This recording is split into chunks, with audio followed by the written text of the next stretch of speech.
Je vois que maintenant il est 10h05, donc nous allons pouvoir débuter le premier webinaire de l'année 2025 autour de la santé mentale. Et aujourd'hui, on vous propose de parler de la pérédance et du travail pair. Donc moi, je suis Charline Barguen, je suis chargée de mission santé à la Fédération des acteurs de la solidarité. Donc nous sommes ravis de vous voir nombreuses et nombreux ce matin pour échanger sur un sujet majeur, la mobilisation du savoir expérientiel comme ressource au service des personnes concernées par un besoin en santé mentale, et cela dans une démarche et un processus de rétablissement. Donc, soutenir le travail pair au sein des structures intervenant auprès des personnes en situation de précarité est essentiel pour notre fédération. Cela conduit à l'amélioration des réponses que nous pouvons apporter aux personnes accueillies et accompagnées, et qu'elles soient davantage actrices de leur parcours d'accompagnement global. Donc, partie prenante et intégrante de ces parcours, les travailleurs et travailleuses pairs participent à limiter la stigmatisation des personnes en situation de précarité et présentant des besoins en santé mentale en offrant une meilleure compréhension de leurs besoins. Donc, accueillir et intégrer le travailleur ou la travailleuse pair nécessite d'avoir une attention particulière pour toutes celles et ceux qui seront impliqués. Donc, l'an dernier également, la fédération a présenté lors de ses journées du travail social son plaidoyer sur la participation, qui peut être un préalable qui faciliterait l'émergence du travail pair. Nous soutenons ici la participation dans tous les espaces où elle peut s'exercer. Donc concrètement, ça s'est illustré il y a 13 ans après l'adoption de statuts visant à l'intégration des personnes concernées dans nos instances de gouvernance et de la création au sein du conseil d'administration de la FAS nationale d'un collège d'administrateurs personnes accueillies.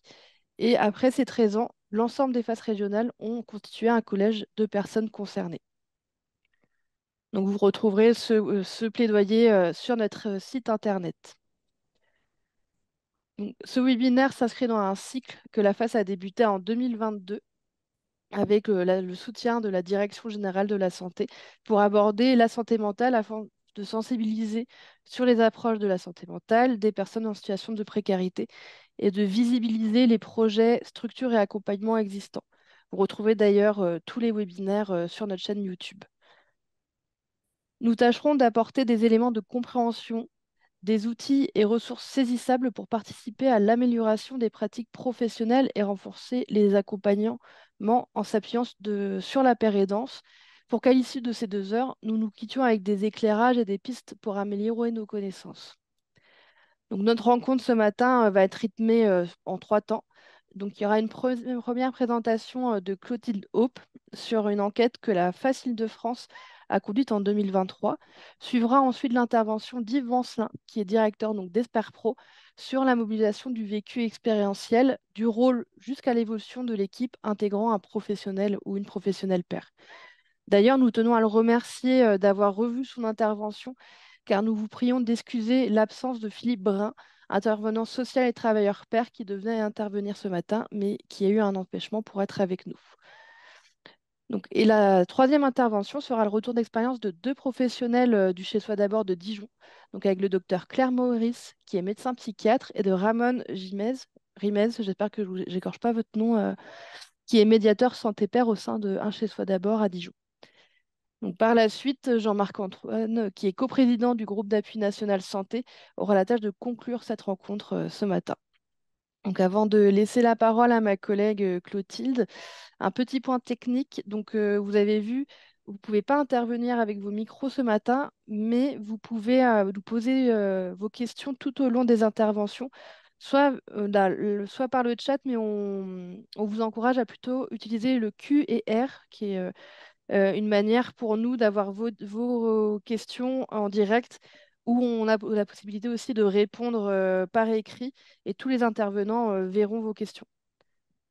Donc maintenant, je vous souhaite un bon webinaire et je laisse la parole à ma collègue Clotilde. Merci beaucoup, Charline, et merci à la FAS nationale pour cette invitation. Il faut juste que tu arrêtes de partager ton écran, Charline, puisque voilà, il ne veut pas partager le mien si le tien est partagé. Du coup, moi, je suis Clotilde Hop et je suis chargée de mission sur les questions santé et sur les questions asile, réfugiés, droits des étrangers à la Fédération des acteurs de la solidarité Île-de-France. Et aujourd'hui, je vais plus particulièrement vous reparler du projet de travail pair qu'on a mené en 2022-2023 et aussi je ferai un bref aperçu du projet de travail pair qui est en cours avec deux de mes collègues qui travaillent sur ce projet de travail pair avec moi, qui sont Sacha Fosso et Mathilde Vallon. Avant de débuter par l'enquête sur le travail pair, je voulais vous parler, vous donner quelques éléments de définition de l'approche rétablissement dans laquelle s'inscrit le déploiement du travail pair, parce que ça me semblait important de parler approche rétablissement au début d'un webinaire sur le travail pair, et je n'ai doute que les interventions suivantes reviendront sur ce concept de manière peut-être plus détaillée et permettront d'avoir des éléments là-dessus. Le rétablissement expérientiel, c'est une approche qui est née notamment des travaux de Patricia Highsmith et du mouvement des survivants de la psychiatrie en Amérique du Nord. Et le travail pair, c'est une pratique fondatrice de l'approche rétablissement. On peut définir le rétablissement comme un processus qui s'appuie sur les forces des personnes pour dépasser une épreuve que constitue une expérience durable d'atteinte à la santé mentale, de discrimination ou de marginalisation. En fait, le rétablissement, c'est pas retrouver la vie d'avant, c'est trouver un équilibre, rechercher des équilibres dans une situation déséquilibrée, liée à une situation d'exclusion, il y a une question de santé mentale, et nous, on porte l'application de l'approche rétablissement dans les structures sociales, y compris avec des personnes qui n'ont pas forcément de troubles en santé mentale, mais qui peuvent avoir vécu une expérience négative ou stigmatisante de, euh, de leur expérience de vie. Et le rétablissement et le travail pair, c'est lié parce qu'on valorise aussi les savoirs expérientiels et le savoir que la personne a de sa propre expérience et qu'elle peut mettre à profit des autres dans le cadre du travail pair. Les 5 piliers du rétablissement, c'est espoir, soutien, plaidoyer pour soi-même, empowerment et responsabilité personnelle. On remet au cœur du parcours de la personne déjà son plaidoyer pour soi-même, donc c'est aussi s'adapter aux objectifs de la personne et accompagner la personne dans ses objectifs pour atteindre une vie qu'elle juge satisfaisante elle-même. L'espoir, c'est quelque chose qu'on retrouve beaucoup dans le travail pair, dans l'enquête qu'on a menée sur travail pair et santé mentale, ressortait cet élément-là que le travailleur pair pouvait apporter de l'espoir aux personnes. Et c'est aussi important pour mettre la personne au centre, la responsabilité, etc. Et une image qui illustre bien le rétablissement, c'est la fleur du rétablissement de Patricia Degan, que j'ai citée tout à l'heure. Elle a tout un cheminement avec sa fleur avant la pathologie, puisqu'elle est atteinte d'une pathologie psychiatrique. Derrière le moment de la pathologie, où toutes les pétales sont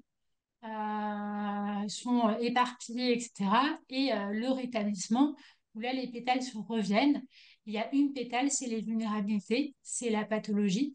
Mais les autres pétales, c'est aussi ce qui compose la personne, la spiritualité, la politique, la culture. Et chaque personne définit elle-même ses pétales en fonction de ce qui est important pour elle. Et la pétale vide, c'est pour l'avenir. Et donc, je trouve que c'est beau d'avoir une pétale qui est laissée à l'avenir. Je vais maintenant parler de, du Bravo pour le travail pair qu'on a lancé en octobre 2022 et qu'on menait à 6 monographies et 5 outils qui ont été publiés. On a plus de 50 entretiens sur 8 structures, donc ça a été un gros travail. Et en 2024, on a lancé le projet Travail pair et santé mentale que je vous présenterai rapidement tout à l'heure. Sur les grands enseignements du travail pair issus des travaux de monographie, on a déjà la question de la forme que prend le travail pair. Il y a un référentiel métier sur la médiation de la HAS, mais il n'y a pas de référentiel métier sur le travail pair en dehors de la médiation. Et donc, les structures, elles s'organisent comme elles le souhaitent pour recruter des travailleurs pairs et les intégrer. Et donc, on a dans les monographies à la fois des structures qui ont des postes de médiateurs santé-père, notamment les Un chez soi d'abord. Il y a des structures qui ont une forme d'atelier chantier d'insertion. Il y a 2 ateliers chantier d'insertion travail-père en Île-de-France qui sont surtout sur thématique lutte contre les exclusions et parcours de migration. On a des structures qui ont recruté des intervenants sociaux-pairs, donc parfois certains qui ont un diplôme, certains qui n'en ont pas. Et après, on prend diverses solutions selon les structures pour cadrer professionnellement le travail. Dans les monographies, on voit aussi qu'il y a différentes sortes de savoirs expérientiels et il se pose la question de quoi est ton père? On a des savoirs expérientiels liés à la migration, liés à la vie à la rue, liés à des addictions, liés à la santé mentale. Et parfois, ces savoirs expérientiels, ils se croisent et ils peuvent s'hybrider avec des savoirs académiques ou professionnels. Par exemple, on avait des travailleurs pairs qui avaient un diplôme de travail social. D'autres travailleurs pairs qui avaient été formés en éducation thérapeutique du patient. Donc, il y a une hybridation des savoirs et le savoir expérientiel. Alors, parfois, il n'y a que le savoir expérientiel, mais souvent, il y a plein d'autres savoirs. Et même les savoirs des personnes se transforment au contact des autres professionnels qui ont leur savoir professionnel, leur savoir académique. Et on voit qu'il y a vraiment un apport à la fois des travailleurs pairs et des autres professionnels. Par exemple, je donne un exemple sur mieux comprendre les effets des traitements sur les personnes accompagnées. Le travailleur pair, médiateur santé pair, va pouvoir expliquer au reste de l'équipe. Et le reste de l'équipe, notamment dans les équipes qui travaillent en multi-référence, je pense à se rétablir dans son logement, par exemple, ou encore ou un chez soi d'abord, bah, le travailleur pair va peut-être être nourri par les savoirs professionnels du reste de l'équipe sur des démarches administratives.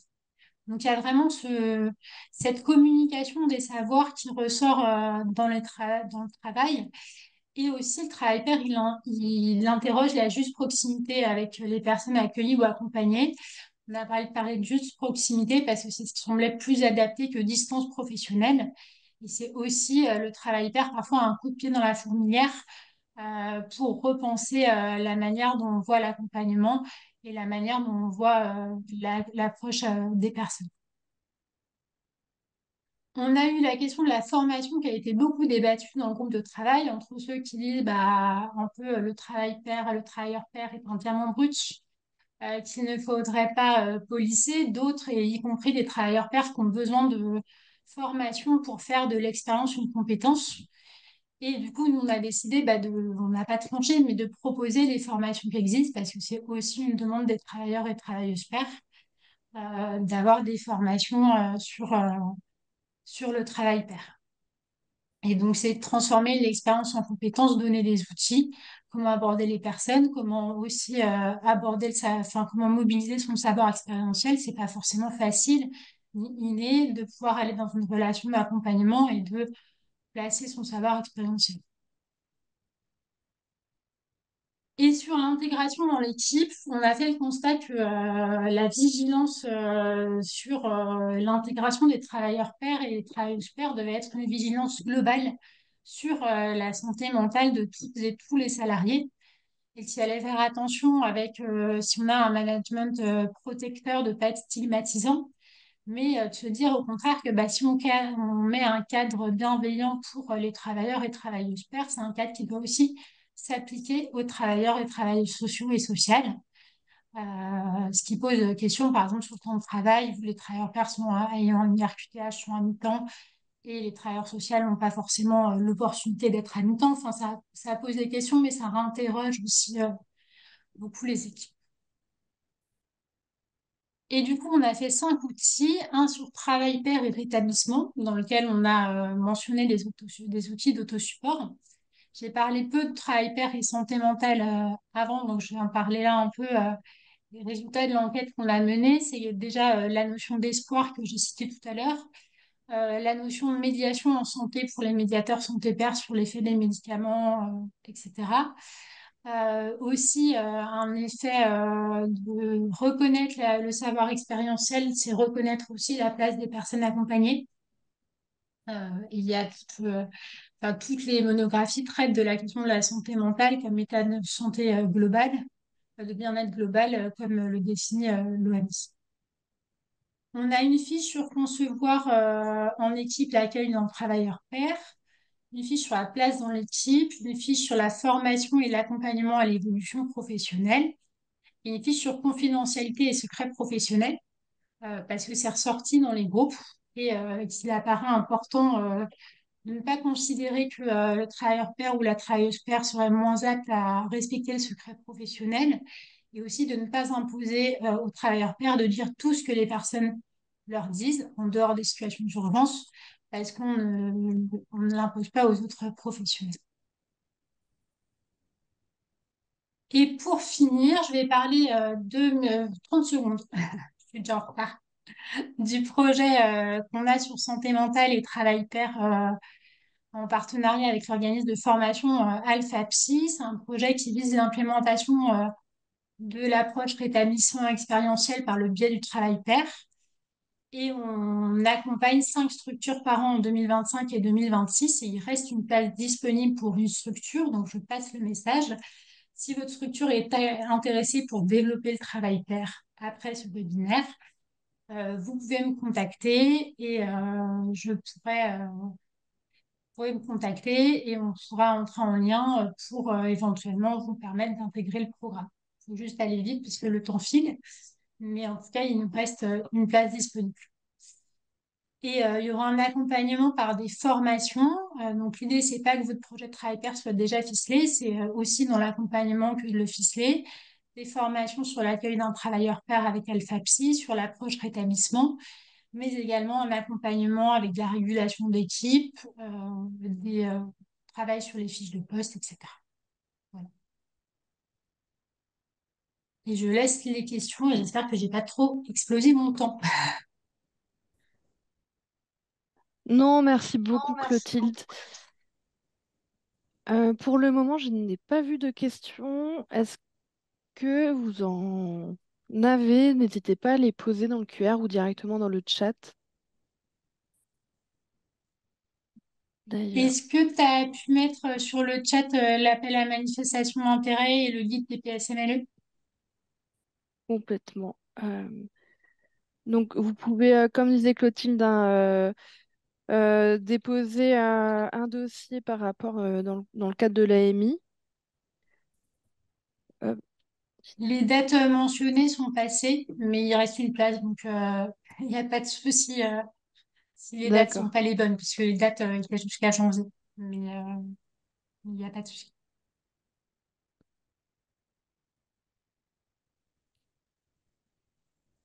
Alors, hop. Il y a une première question, Clotilde. Par rapport à la formation, quel est le type de professionnel attendu? Par rapport à la formation dans le cadre du projet Travail Pair,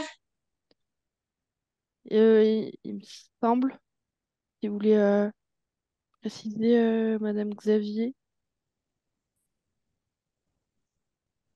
mais je pense que c'est la formation là. l'idée c'est d'accompagner les équipes. Donc la formation, c'est à destination de tous les professionnels des équipes, des agents d'accueil jusqu'aux directions, parce qu'on considère que implémenter l'approche rétablissement, c'est une approche systémique.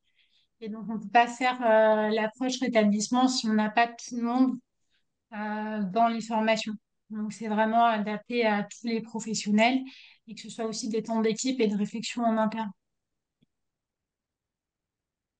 D'accord. Merci. Alors, j'avais une question. Les craintes de la rechute des travailleurs pairs. Mm, vas-y. Là-dessus, enfin, nous, ce qu'on a montré enfin, ce qu'on a vu dans l'enquête, c'est que cette crainte-là, elle existait, mais qu'il fallait faire confiance aux travailleurs et travailleuses pairs. Et que eux-mêmes, les travailleurs pairs, peuvent dire à un moment, bah là, cette situation, elle me met en difficulté. Il faut un cadre bienveillant pour que le travailleur pair ou la travailleuse pair soit en capacité de dire là, cette situation, elle me met en difficulté parce que ça fait effet miroir, parce que tout ça. Et d'envisager avec l'équipe, bah, est-ce qu'on peut faire un suivi alternatif, est-ce que d'autres?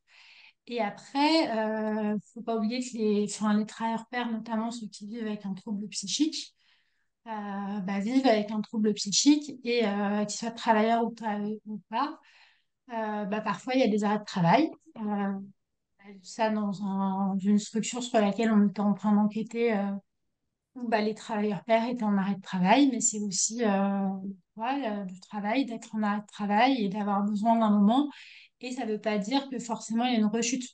Le parcours de rétablissement, ça concerne aussi les travailleurs pairs et le parcours de rétablissement, il n'est pas linéaire et vers le haut. Sinon, ça serait trop facile.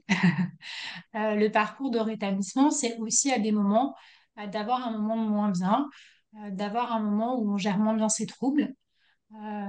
Et ce qui ressort vraiment, c'est surtout ne pas projeter les inquiétudes sur un travailleur pair lors du recrutement en se disant, bah non, mais lui ou elle va rechuter, c'est sûr, je fais pas confiance. Et qu'il faut faire confiance aux personnes dans, c'est ça le rétablissement, c'est mettre au cœur du parcours de la personne ses attentes, ses objectifs et lui permettre d'avoir une vie qu'elle juge elle-même satisfaisante.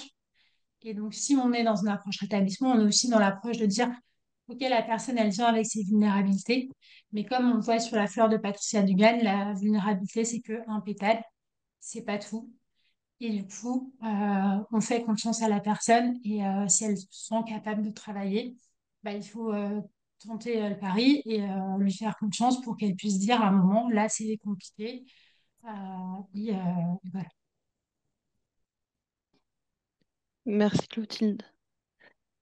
Euh, il y a une question par rapport à comment devenir père, s'il y a des conseils de formation. Alors, on a dans, alors de manière non exhaustive, on a des formations qui sont citées dans le guide Travail pair et santé mentale et lutte contre les exclusions qui a normalement été mise dans le chat. On a une fiche sur la formation. On a cité des formations notamment qui alors pas toutes, mais qui ne nécessitaient pas forcément d'avoir le niveau bac, parce qu'il y a des diplômes universitaires en médiation santé pair qui existent, des diplômes universitaires de travailleurs pairs, mais nous, sous le constat qu'on a fait dans notre enquête, c'est que il y avait des personnes qui n'avaient pas le bac. Et donc, il y a une formation de la l'ARIFT qui a été proposée. Il y a aussi la formation respect développée initialement par la phase Bourgogne-Franche-Comté qui a été essaimée par la phase Hauts-de-France. Voilà, on a proposé certaines formations. C'est pas exhaustif tout ce qu'on a mis, mais il y a un peu cette question-là et c'est une interrogation qu'on se pose en Île-de-France. En lien avec Alpha Psif, on se pose la question de est-ce que, il faut pas faire une formation en Île-de-France pour les personnes qui n'ont pas le bac, avec des critères plus d'accessibilité. Mais pour l'instant, on n'y est pas du tout. C'est une prémisse de réflexion, mais on n'y est pas. Merci Clotilde. N'hésitez pas aussi dans le chat si vous avez des exemples de formations à les partager. Je lis vos questions qui arrivent. Il y a une question par rapport à d'où vient, entre guillemets, le travailleur peur, si c'est une personne qui est extérieure de la structure ou issue de la structure. Et dans ce second cas, s'il est issu de la structure, peut-il avoir une distance vis-à-vis des personnes concernées qu'il connaît? Très. Alors, on a les deux situations dans l'enquête qu'on a menée. On a à la fois des travailleurs pairs qui sont pas issus de la structure, avec des structures qui fixent un critère de fait de ne pas avoir été accompagné par la structure pour être là, c'est en atelier chantier d'insertion de travail pair. Et de l'autre côté, des travailleurs pairs qui sont issus de la structure, qui ont été accompagnés. Dedans, il y a la situation d'Arcade, qui est une association de santé communautaire. Donc, il y a aussi la paire aidance bénévole puis professionnelle. Elle s'est aussi beaucoup développée des mouvements pour la santé communautaire dans les années 80 lors de l'épidémie VIH-Sida. Et donc, on a des acteurs de la santé communautaire qui gardent en emprunt cette question du travail pair et bah oui, vous m'avez aidé, moi j'aide aussi. Et donc, avec une professionnalisation de la pérédance au sein de cette association-là, qui est l'association Arcat. Euh, donc, eux, c'est issu au sein de l'atelier chantier d'insertion public exilé. Il y a aussi des personnes accompagnées qui sont au travail pair, mais en fait, la posture, c'est les exemples qu'on a, la posture a su être adaptée. Euh, et il n'y a pas eu de soucis avec cela, comme parfois on peut avoir avec d'autres salariés qui n'ont pas une posture adaptée. Mais du coup, enfin, il y a une adaptation de la posture, un accompagnement aussi qui se fait de la fonction professionnelle, ce qui permet à la personne d'avoir une juste proximité professionnelle. Très bien, merci Clotilde. Il reste quelques minutes. Peut-être une dernière question par rapport au bénévolat. Est-ce qu'il nécessite une formation pour être père aidant bénévole? Non, il y a des associations qui proposent en même temps des formations, mais il n'y a pas la pérédance bénévole, elle prend plein de formes, mais pas forcément par le biais de formation. Enfin, la pérédance bénévole, par exemple, on trouve la santé mentale, c'est notamment les groupes d'entraide mutuelle. Dans le champ des addictions, c'est des personnes qui vont peut-être être formées à la réduction des risques, mais qui ont un savoir expérientiel de la réduction des risques. Enfin, après, ça dépend de la structure, mais la pérédance bénévole n'a pas besoin de diplôme. Et nous, ce qu'on porte aussi, je l'ai dit un peu, mais c'est que le travail pair, donc la pérédance professionnelle, ne devrait pas exiger systématiquement de diplôme, parce qu'aujourd'hui, euh, si on exige, et ça se fait dans certaines structures, hein, mais si on exige le diplôme universitaire, ça veut dire qu'on se prive des personnes qui n'ont pas un niveau bac ou un diplôme d'accès aux études universitaires. Merci beaucoup pour vos questions et d'avoir répondu, Clotilde, et pour ta présentation. Donc, on vous a mis dans le chat les différents liens. Donc, n'hésitez pas. Et vous avez du coup le mail de Clotilde Hope, mais n'hésitez pas aussi à nous recontacter si vous souhaitez qu'on vous communique, que ce soit les contacts ou les supports.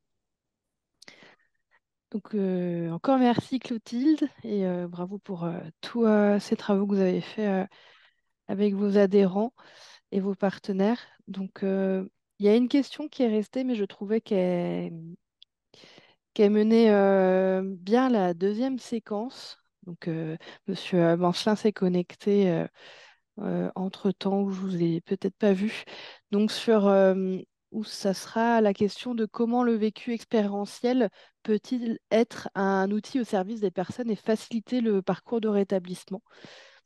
Donc, par exemple, la question de Florence, c'était par rapport aux difficultés rencontrées par les directions à faire accepter au sein d'une équipe professionnelle un travailleur pair.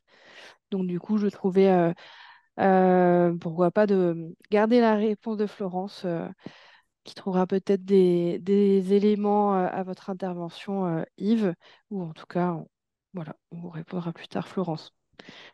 Donc, je vous laisse la parole, Monsieur Bancelin, si vous voulez. Il me semble que vous avez un diaporama. Ah, si, pardon, Charline. Oui, les deux questions sont intéressantes. Peut-être qu'on peut les garder pour la fin. Probablement que j'aurai pas l'occasion de les aborder sur cette petite présentation que j'ai préparée. Euh, Peut-être que je vais le faire sans support, si vous me le permettez, Charline. Oui, pas de souci. Et donc, je dispose de 15-20 minutes pour laisser un peu de place pour les échanges. Je vais essayer de m'y tenir. Il est 10h35. N'hésitez pas à me faire des grands signes si je dépasse le temps imparti. Bonjour à toutes et bonjour à tous. Merci de m'avoir invité pour ce webinaire. Je vais peut-être commencer par me présenter en quelques mots, même si certaines ou certains d'entre vous me connaissent déjà. Je m'appelle Yves Bancelin, j'ai 42 ans. Aujourd'hui, je suis engagé dans une forme d'entrepreneuriat social pour développer des solutions innovantes qui répondent en partie à des défis qui sont posés par les problématiques de santé mentale et d'inclusion sociale, sachant que ces deux problématiques sont très souvent liées. Aujourd'hui, j'occupe des fonctions de direction de l'association Esper Pro, pour laquelle j'ai été tour à tour administrateur, puis président avant d'en prendre la direction. Donc j'y suis évidemment très attaché. Aujourd'hui, il y a des enjeux forts pour moi de me départir d'un certain nombre de missions et de fonctions, mais ceci est un autre sujet.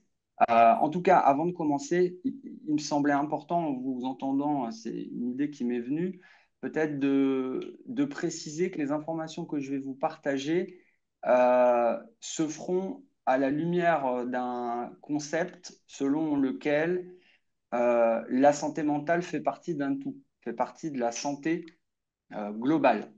Donc, en référence, par exemple, le concept de One Health qui a été par l'ONU et qui témoigne notamment de cette considération qui me semble importante.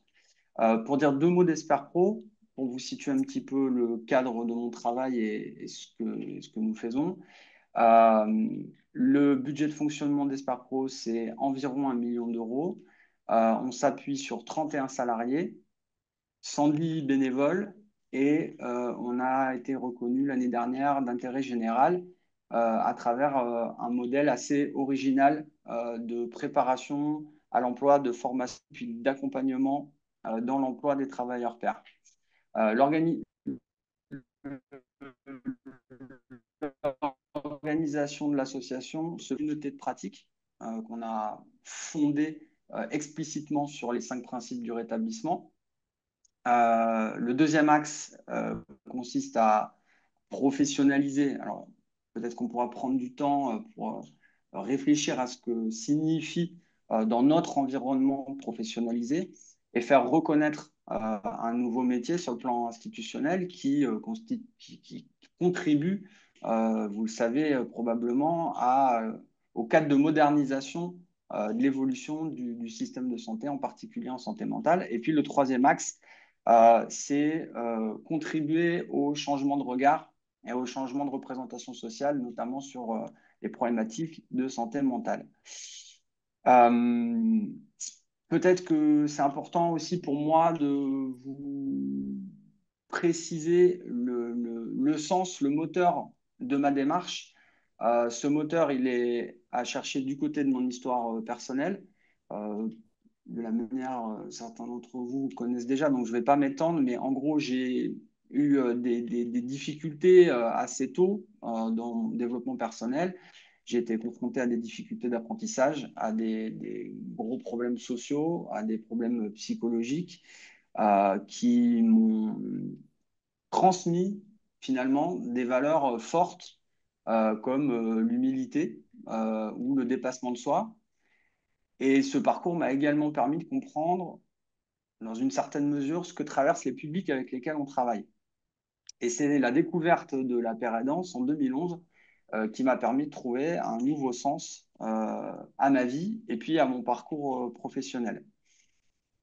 Et donc aujourd'hui, la question de la reconnaissance du métier, ben, c'est l'objet social de notre association. Alors, l'asso, elle se positionne comme une structure ressource créatrice de contenu pédagogique sur la pratique de la paire aidance et sur le rétablissement. Et c'est aussi une structure pour la dotation des établissements, des associations, des cliniques privées, des hôpitaux publics qui veulent acquérir des nouvelles compétences, se doter en médiateur de santé pair et travailler avec un paradigme nouveau qui est plus si nouveau que cela, qui est en phase d'opérationnalisation qu'est le rétablissement. Et donc, cette association, bah, elle propose des parcours de formation, d'initiation, d'immersion pour des candidats à la paix et danse, à la fois bénévoles, volontaires et professionnels, salariés. Alors, la première partie de l'intervention, il me semble que elle consistait à décrire ce qu'est la pratique de la médiation en santé pair. Euh, alors, est-ce qu'on parle de médiation en santé pair en santé mentale? Est-ce qu'on parle de médiation en santé pair dans un cadre plus large? Je vais mettre le focus sur la question de la médiation pair en santé mentale, mais on pourrait raisonnablement l'élargir à d'autres formes de pratique de la médiation pair. Pour ce qui est de la santé mentale, bah, il va s'agir de surmonter, de soutenir, d'être un support pour surmonter les difficultés liées à la manifestation, aux conséquences des troubles de la santé mentale, ou bien à surmonter des situations de rupture, de crise auxquelles les personnes seraient confrontées. Et du coup, d'après moi, le premier rôle du médiateur de santé pair, c'est d'être un facilitateur d'exploration de ce que sont réellement les difficultés rencontrées, comment elles affectent le quotidien et surtout comment et quelles stratégies efficaces on peut trouver pour les surmonter. Et finalement, qu'on soit directement concerné ou bien qu'on soit dans une situation d'accompagnement de personnes qui sont concernées, un proche, une personne avec laquelle on a l'habitude voilà, d'échanger et de rencontrer, les perspectives qui sont offertes par l'émergence de ce métier, la médiation pair, sont des outils très concrets pour retrouver de la confiance, stimuler l'espoir et amener une autre possibilité de se percevoir aux personnes qu'on va rencontrer. Et donc, un des objectifs, c'est de comprendre qu'on n'est pas seul et que, quoi qu'il arrive, le rétablissement est possible. Alors moi, j'aime bien décliner un petit peu, étape par étape, ma pensée et ce que j'essaye d'expliquer. Donc, de façon très simple pour le coup, qu'est-ce que c'est que le trouble psychique? Ben, c'est une perturbation significative des pensées, des émotions, des comportements qui va affecter les capacités d'adaptation en société et le fonctionnement quotidien. Donc, il ne s'agit pas d'une faiblesse personnelle, mais d'une condition médicale, physiologique, neurophysiologique, réelle.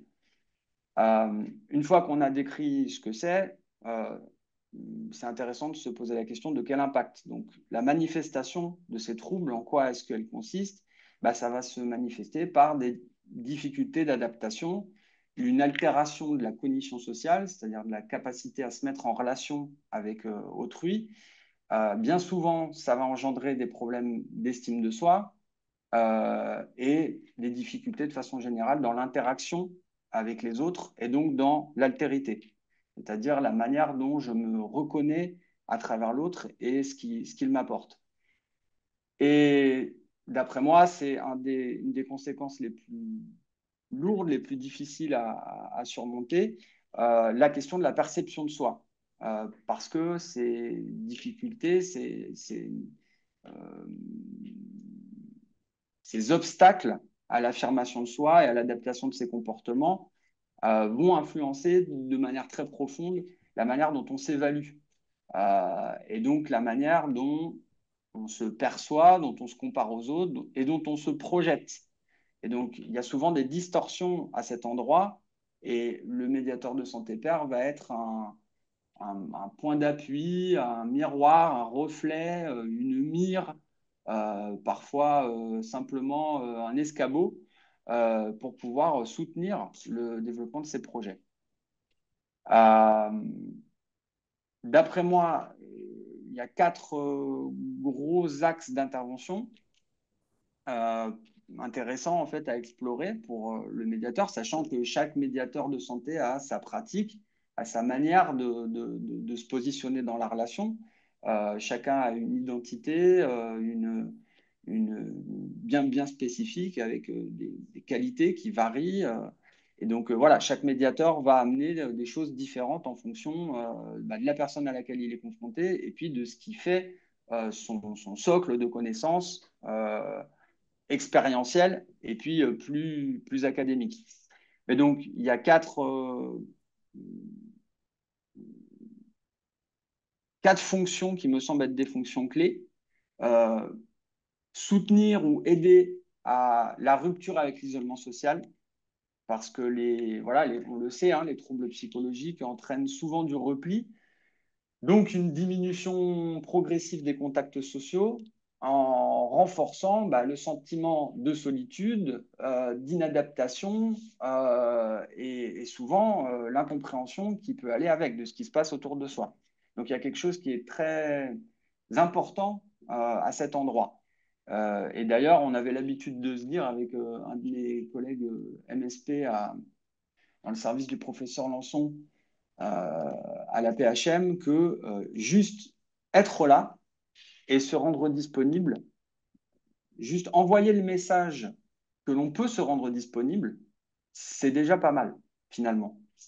Le deuxième gros axe, c'est l'érosion de l'estime de soi. Et donc, comment faire pour limiter l'érosion de cette estime de soi? Parce que, voilà, souvent, quand on traverse des difficultés sociales, psychologiques ou psychiatriques, la perception négative de soi s'installe avec, voilà, toutes ces pensées d'incapacité, de dévalorisation. Et donc, il va y avoir un enjeu fort à mettre en place des outils pour limiter cette érosion. Il va falloir tendre des bâches, il va falloir limiter les précipitations et éviter que, voilà, l'estime de soi ne s'érode trop vite.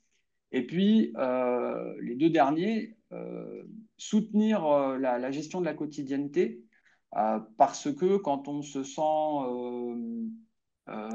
empêché, incapable, diminué, euh, souvent, on a du mal à passer à l'action. Donc, on procrastine, la procrastination devient chronique et la prise de décision devient complexe. Et donc, l'incapacité à prendre ces décisions génère du stress. Et puis, le stress du quotidien se transforme en un espèce de défi permanent où sortir de son lit devient compliqué, prendre sa douche devient compliqué, sortir de chez soi devient compliqué, être en interaction avec les autres, alors là, n'en parlons pas, c'est mission impossible. Et donc, il y a quelque chose dans la gestion de la quotidienneté qui est intéressant à travailler. Et puis enfin, j'en viens, et je termine par le plus important, last but not least, la question de la perte d'espoir qui doit absolument être discutée avec les personnes qu'on rencontre parce que l'espoir, c'est la projection. Donc la perspective de soi dans le futur. Et donc, il faut que cette perspective de soi dans le futur, elle soit un tout petit peu stabilisée, un tout petit peu positive, quoi. Donc, pour moi, voilà, le rôle du médiateur, il se situe essentiellement ici, cultiver l'espoir et travailler sur cette notion euh, anglo-saxonne d'empowerment qui pourrait être traduit par la capacité d'agir, le sentiment d'être en capacité de. Le, la meilleure définition que j'ai trouvée, selon moi, c'est l'encapacitation. Et si on voulait vraiment aller au bout du truc, ça serait l'encapacitationnage. Mais bon, c'est pas très joli. En tout cas, c'est cette idée de se sentir en capacité de faire. Et donc là, il y a quelque chose qui est absolument essentiel. Et pour ça, il faut reconnaître sa valeur, donc développer son estime de soi. L'idée, c'est de pouvoir le faire, d'accepter d'où l'on part, donc accepter l'imperfection, sachant que voilà, le chemin de rétablissement, il n'est pas linéaire. Les rechutes, elles vont forcément arriver à un moment ou à un autre. Et c'est pas grave, en fait. Soit je tombe, non, soit j'apprends. Bon, je sais plus. En tout cas, vous m'avez compris sur la citation. Elle me reviendra tout à l'heure. Et puis, maintenir l'espoir comme moteur de changement. Voilà, pour moi, c'est vraiment à cet endroit que soit je réussis, soit j'apprends. Je crois que c'est ça. Du coup, il est quelle heure? 50. Mince, il reste que 5 minutes. J'arrive tout juste sur la question du catalyseur de transformation. Oui, pardon. 5 à 10 minutes. 5 à 10 minutes. Ouais, maximum Oui, 11 heures. dans les équipes de santé. En fait, c'était important pour moi de poser un petit peu ces briques parce que voilà, elles définissent comment les compétences et les missions du médiateur peuvent être déclinées. En tout cas, l'intégration d'un médiateur dans une équipe soignante représente, qu'on le veuille ou non, un catalyseur de changement. C'est systématique. Euh, Pas forcément dans les mêmes dimensions, pas toujours dans les mêmes proportions, mais il va systématiquement impliquer des changements profonds.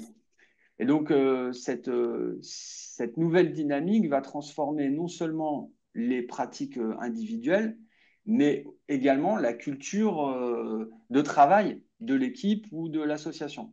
Et donc, l'idée, c'est d'explorer les multiples dimensions qui vont être touchées, remaniées par l'intégration des médiateurs. Euh, ce que j'ai ce que j'ai noté, c'est, pardon, hop, je m'étais fait une petite note sur ce point-là. Oui, parce que du coup, je pense que pour aborder les transformations qu'implique l'arrivée d'un MSP dans une équipe, en réalité, il me semble important de s'intéresser aux dynamiques générales qu'on peut observer lors de l'arrivée d'un nouveau collègue, dans n'importe quelle équipe. Euh, et quel que soit le secteur d'activité, quel que soit l'objet de travail, quel que soit le modèle organisationnel, l'arrivée d'un nouveau collaborateur vient faire bouger les lignes.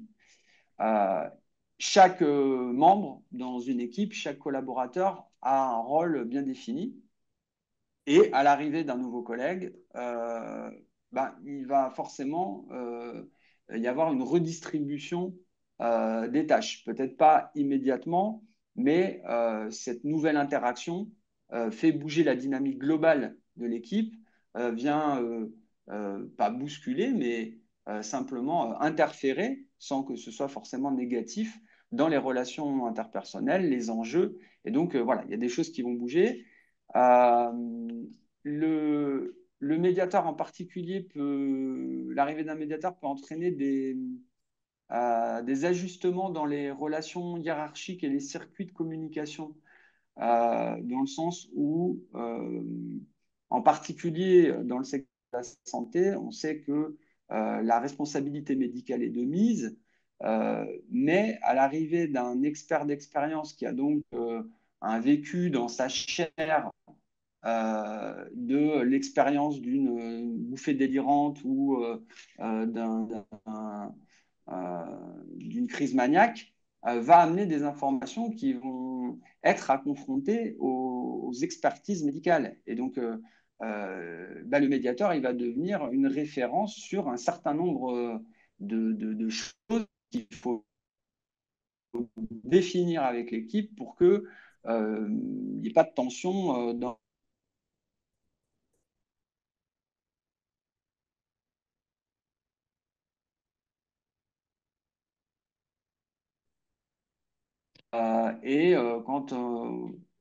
Pardon? Désolé, ça a coupé. Ah, ah mince. Vous m'avez perdu à quel endroit? Euh, Sur la responsabilité médicale et comment c'est une ressource, en fait, une personne qui a vécu, vous avez parlé de bouffée délirante, il me semble. Oui, oui, oui, parce que oui.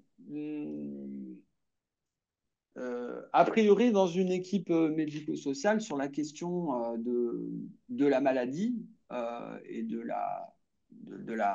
l'impact et même de la définition du diagnostic de la pathologie, on va se référer au médecin, au psychiatre, qui a un savoir académique conséquent, qui a étudié, Euh, mais en santé mentale, on sait que voilà, le diagnostic, il reste dans une certaine mesure à l'appréciation subjective de la personne qui pose le diagnostic. Et donc, il y a une espèce de zone de flottement un petit peu à cet endroit.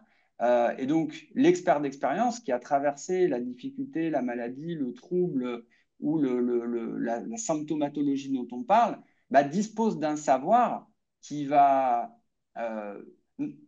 dans ma vision, non pas se confronter, mais venir compléter le savoir médical. Et donc, forcément, bah, ça vient bouger les rapports de force, les rapports de communication entre les différents membres de l'équipe. Et donc, c'est à intégrer. Je pense que c'est important de prendre le temps de discuter de tout ça avec les équipes avant que le médiateur n'intègre son poste de travail. Et donc, je pense que c'est aussi intéressant de travailler sur la cohésion d'équipe, dans la limite, dans la mesure où un nouveau collaborateur peut soit renforcer, soit affaiblir la cohésion d'équipe. Euh, Parfois, c'est temporaire, mais ça peut être durable. Et donc, c'est une veille permanente, à mon avis, sur laquelle il ne faut pas euh, en tout cas, voilà, il faut faire attention. En tout cas, être en veille, c'est plus adapté. Euh, je pense aussi que la réussite de l'intégration dépend de la capacité de l'équipe à accueillir et à intégrer non pas un médiateur de santé, mais un nouvel arrivant. Euh, Parce que, et peut-être plus que pour tout autre métier, profession, formation initiale, l'arrivée d'un médiateur va avoir une influence sur l'identité professionnelle. Euh, c'est systématique. Et les interactions avec le médiateur amènent les membres de l'équipe à reconsidérer dans une certaine mesure, ça dépend toujours du professionnel dont on parle et de la personne auquel on fait référence, mais de leur rôle et de leur identité professionnelle. Pour expliquer ça très simplement, euh, euh, la personne qui vit avec un trouble de la santé mentale, euh, elle est donc considérée comme quelqu'un qui va avoir des... Et souvent qui se considère aussi hein, comme ayant des difficultés d'adaptation, à interagir avec le monde qui l'entoure, à faire des choix justes, parfois des difficultés à faire des choix. Enfin voilà, on fait référence à quelqu'un qui a des difficultés et qui parfois même est reconnu comme personne handicapée par la MDPH. Et donc, elle porte un certain nombre d'étiquettes, un peu de stéréotypes, etc. Euh, mais si elle devient médiatrice de santé père, elle devient une professionnelle dans une équipe qui va accompagner des personnes qui vivent avec la même maladie qu'elle. Et donc, le pouvoir, la possibilité d'identification positive des usagers au médiateur pair va a priori, plutôt les pousser vers le haut et va les encourager à mettre en place un certain nombre de stratégies et de choses pour arriver à se stabiliser, à aller mieux, etc. Mais l'identification, elle marche aussi de l'autre côté, du côté des professionnels. C'est-à-dire que le médiateur étant un partenaire, un collaborateur, un collègue de l'équipe soignante et donc de personnes qui jusqu'ici ont une identité de personnes qui voilà, sont actrices du système de santé, euh, stables, capables d'assumer les responsabilités liées à leurs fonctions, etc. Elles voient dans leur équipe quelqu'un qui appartient à la catégorie des personnes qui sont malades et handicapées. Et donc, il y a une identification aussi qui se fait dans ce sens-là. Et ce que j'ai vu assez régulièrement, c'est pas une jalousie, mais des questionnements vraiment profonds, sincères sur la question de pourquoi le partage du savoir expérientiel serait réservé aux médiateurs de santé pair. Nous aussi, on a un savoir expérientiel, nous aussi, on a traversé des choses complexes, nous aussi, on s'est rétabli d'un certain nombre de difficultés liées à voilà, différentes dimensions de la vie. Et donc, pourquoi est-ce qu'on ne pourrait pas, nous aussi, l'utiliser comme un outil de travail? Et donc, je pense que ces questions-là, elles méritent d'être posées au moment ou avant l'arrivée du médiateur de santé.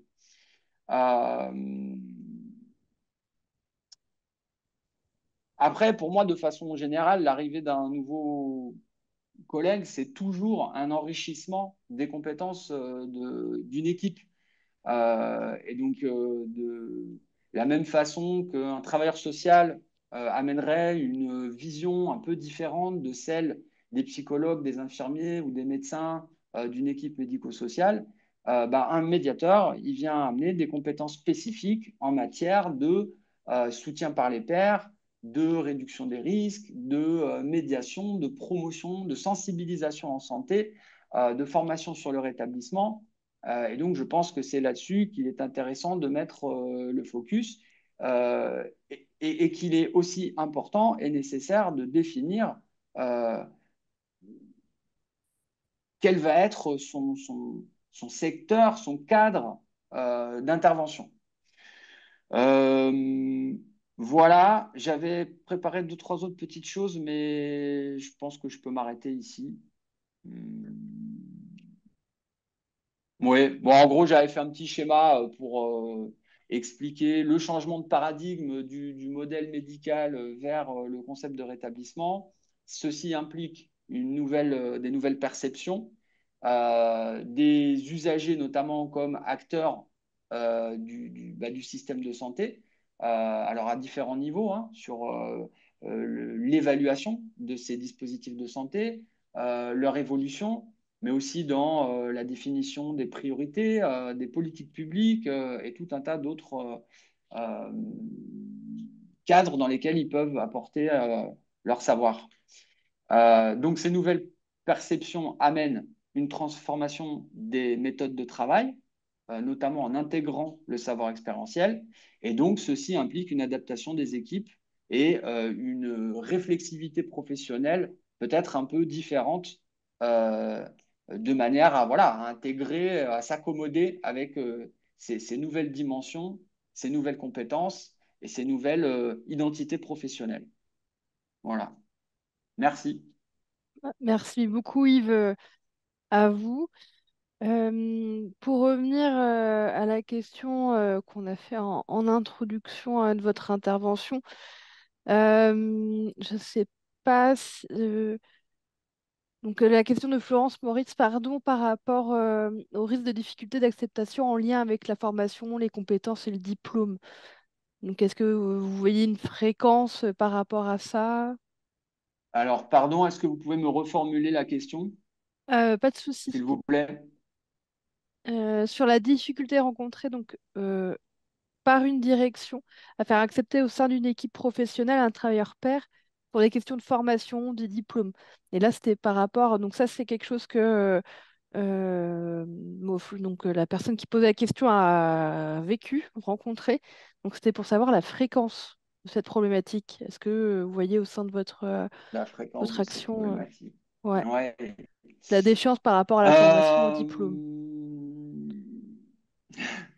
alors, je ne sais pas si pour le coup, si je suis la bonne personne pour répondre à cette question, parce que nous, les questions qui se posent, elles sont essentiellement d'ordre économique. Mais pour les directions qui... Non, parce qu'en fait, nous, on essaie d'être progressif dans notre approche et d'y aller étape par étape. Donc très souvent, on commence par une petite immersion dans le cadre soit d'une convention cadre de travail partenarial et d'essai dans la co-animation d'un groupe de psychoéducation, d'éducation en santé, etc. Et donc, souvent, ces expériences, elles sont positives. On fait une petite évaluation sur ce qui s'est passé, sur la satisfaction des usagers, la satisfaction des professionnels qui ont travaillé avec ce médiateur. Et il est beaucoup plus facile dans un second temps pour la direction de faire passer l'idée aux équipes que ça pourrait être intéressant d'intégrer un médiateur de santé pair et aux équipes de faire remonter à la direction qu'elles aimeraient travailler avec un médiateur de santé pair. Donc en réalité, on n'est pas tellement en difficulté face à l'acceptation de cette nouvelle identité professionnelle. C'est plutôt les moyens qui pourraient être mobilisés qui posent problème. Je ne sais pas si je suis très clair dans ma réponse. Oui, Il y a- bonjour. Oui, ah, Oui, oui, bonjour. j'ai non, reconnu votre numéro. je sais pas si Olivier, tu as moyen de couper le micro de Jean-Marc. Oui, Ah, c'est bon. alors je les ai Non, Ah, c'est fait pas bon. le mardi. Ah, c'est bon. Merci. Oui, non, oui, c'est pas tant sur le profil de la personne, mais vraiment les moyens pour recruter un médiateur santé pair au sein de l'équipe qui est complexe. ah oui. Mm. Oui, oui, oui, bien sûr. Euh, je suis désolé, j'ai une petite perte attentionnelle. Là, je ne suis pas certain d'avoir bien cerné la nature de la question. Non, mais c'était ça, c'était vraiment en fait un peu comment dire. D'après ce que j'ai compris de la question de Florence Moritz, c'est vraiment par rapport à le fait, la fréquence qu'une personne, donc un travailleur pair, euh, son intégration soit difficile par rapport pour des questions de sa formation, de son diplôme. Ah oui. Donc là, Mais c'était alors, plutôt mais la là-dessus, fréquence pardon. par rapport à quoi? Pardon, Est-ce que vous trouvez, bah, en tout cas par rapport à l'accompagnement d'Esper Pro, vous voyez est-ce que c'est souvent ou assez rare qu'une personne va avoir une complexité à se faire accepter dans l'équipe par rapport à ses Ah oui, diplômes ou d'accord. ses Oh, ah, formations? par rapport au diplôme. OK. Ouais, est-ce qu'il faut avoir Ah le bah, DU santé pair pour oui, oui. Ah bah, être c'est patte 100%, blanche? hein. C'est 100%, sinon Esper Pro n'existerait pas. Intégrer un médiateur de santé pair dans une équipe, c'est pas simple, c'est complexe. Je dirais pas que c'est compliqué, mais plutôt que c'est complexe. Ça demande à s'intéresser à différentes dimensions du cadre de travail, des fonctions qui sont occupées dans l'équipe d'accueil, des rôles que chacun joue, des possibilités, des ressources dont dispose le service ou l'équipe ou l'association. Donc, ouais, il y a une multitude de choses à prendre en compte. Mais très curieusement, je vais ajouter que c'est peut-être pas plus compliqué que pour un autre métier en réalité. Ça demande une attention évidemment sur la nature des missions qui vont être confiées et sur la qualité de l'accueil. Mais, et c'est d'ailleurs un point sur lequel on revient assez souvent dans l'accompagnement des équipes à l'accueil des médiateurs de santé, c'est que il n'est pas question de réserver un accueil particulier aux médiateurs de santé pair. L'idée, c'est plutôt de faire monter en qualité d'accueil toute l'équipe, quel que soit le type de professionnel ou de nouveaux collaborateurs. Et donc de se dire, en fait, si un médiateur doit avoir besoin de tout ça pour se sentir bien au moment de son arrivée, alors on tente de mettre en place au sein de l'équipe ce qui pourrait permettre d'accueillir dans les mêmes conditions n'importe quel professionnel de santé. Vous voyez? Ou du Merci. travail social. Mm. Et donc, oui, il y a toujours un peu des difficultés, mais ça, parfois, euh,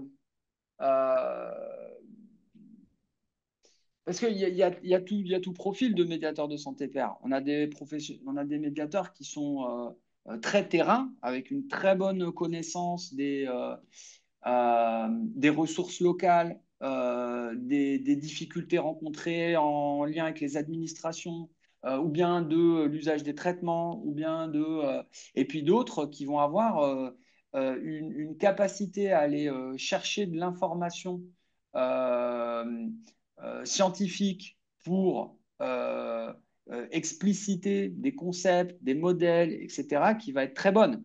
Et donc, évidemment, le médiateur va pas avoir la même facilité à s'intégrer dans une équipe et dans une autre.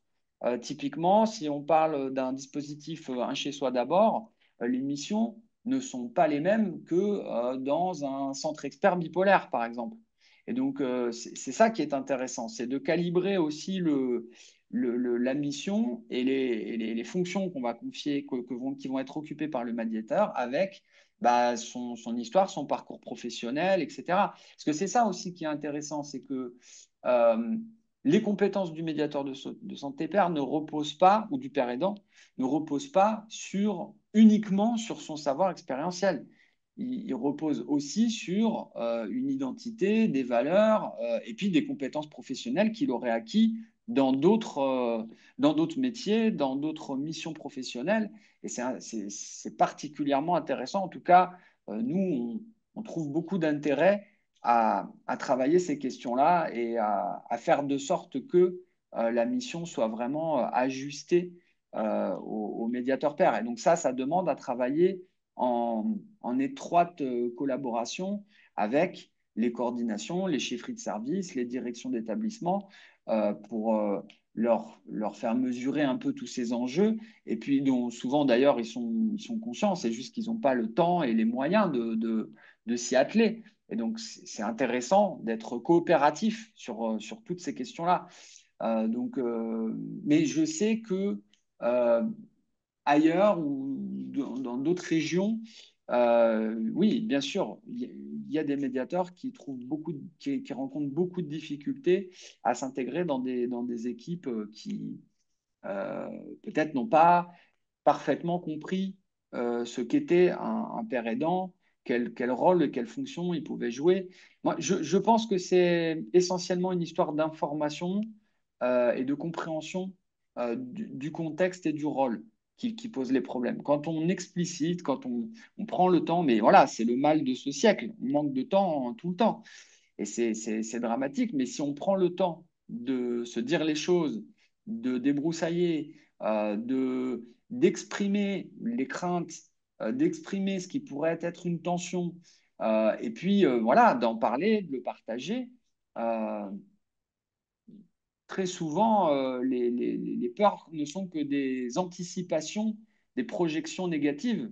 Donc, il suffit voilà, de décortiquer tout ça. Pardon, ma réponse est extrêmement longue. Non, mais merci beaucoup, Yves, pour ces compléments. Il y a une question, mais je pense que vous pourrez y répondre dans le question-réponse par rapport à une demande de référence. On publiera la question après dans le chat pour que tout le monde voit votre réponse. Et très rapidement, parce qu'il reste 2 minutes avant bah, que justement l'expérience d'un chez-soi d'abord de Dijon complète et illustre vos propos, il y avait une Mhm. question juste sur il existe un accompagnement pour les professionnels de santé pour faciliter le travail avec les pères aidants. Un père aidant, Oui, pardon. oui, oui. Depuis un certain nombre d'années maintenant, plusieurs équipes, collectifs de travail se sont attelés à ces questions-là. Évidemment, Espar Pro a été un peu pionnier dans ce domaine euh, parce que un certain nombre des médiateurs qui composent l'ASSO avaient vécu l'arrivée dans des équipes peut-être pas suffisamment préparé. Et donc, on a très vite compris qu'il y avait un enjeu très fort à cet endroit. Je sais que maintenant, le CCOMS, qui a été le, le, euh, le premier centre à proposer une expérimentation sur l'intégration de médiateurs pairs dans des équipes hospitalières, propose également des accompagnements aux équipes. Là, les noms m'échappent, parce que ça fait un moment que je parle, mais je sais que d'autres le font. Bien sûr, Esper Rhône le fait. Pouvoir d'agir 53 doit le faire aussi. Euh, bon, enfin voilà, il y a les Hmm. dispositifs maintenant qui travaillent spécifiquement sur la pérénance ont compris qu'il y avait un enjeu très fort à cet endroit. Après, je veux juste revenir sur ce que je disais précédemment. Euh, je, comment dire? hum,